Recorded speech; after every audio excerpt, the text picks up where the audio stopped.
Our Home Helpers segment, where we're answering your home improvement questions. Keep those calls coming in, 515-247-8880. We have Eric Wolvers and Travis Jones from Springer Home Services in with us this morning to show us some simple roof repairs. And you brought a roof with you. We've got a very big display today, but yeah, we're going to kind of show you if you've got a shingle that is blown off, if you've got a section of them that are blown off, you don't have to redo the whole roof. It's actually a pretty easy project to do at home. It's going to take a little bit of time, a ladder, to get up there and do it. So the first big thing that you're going to want to have is an old package, something that shows the actual model name and the actual kind of shingle. So hopefully you've got some hanging around the house. Exactly. A lot of people have them up in the attics of the garages, something like that, that they've kept around. If not, you can take in a broken shingle and kind of try your best at the local hardware store to match it up. But you want to really find out if it's a 25-year, if it's a 30-year, if it's a 3-tab or an architectural new style of shingle. So that's the big thing that you want to find out. So you want them to match, right? Exactly. That's the big thing. Otherwise, it'll stand out further. So we've got one ripped off here. We did start the nails just so that we could show this to you, but Travis is going to kind of show you how to take this out. Well, the first step you're going to do is break the old tar line, because these are going to be stuck down from the heat. So if this is your broken shingle, you're just going to go through and remove this tar line right there. And then the next step is to pull out the old nails. What you're going to do is pop out the nails that not only hold down this shingle, which I'll do real quick.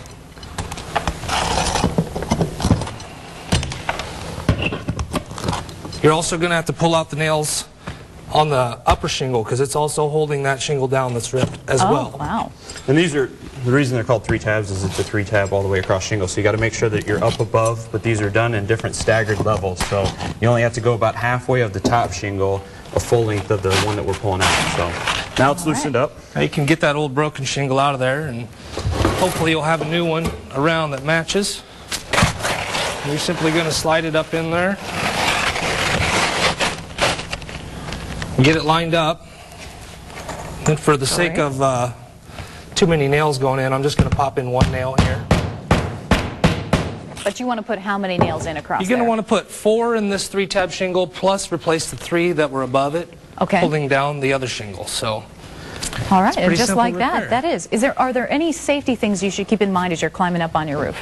Just make sure your ladder's tied off at the gutter and set correctly on the ground, and just take your time. Don't try to carry up too many tools at once. And just remember, just be careful and take your time getting up and down off the ladder.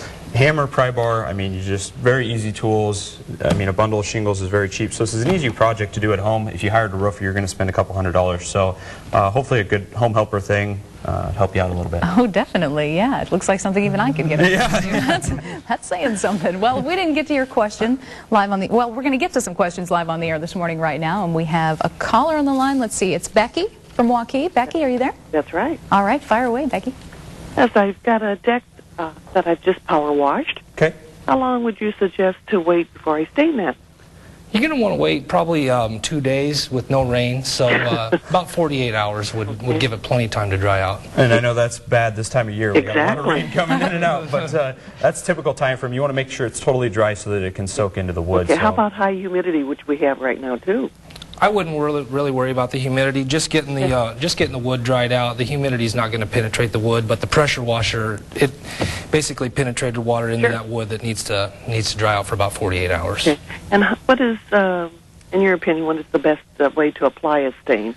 Brush, roller? I usually use a brush on the pickets to get down into the cracks, and then a roller on the deck top itself. Okay. The roller will soak it in a little bit better, so for the actual deck and for the top rail, it'll get you a lot better stain, and you won't have to take as long on something like that. The brush takes a little bit longer, but it'll get into those cracks and crevices a little bit better for you.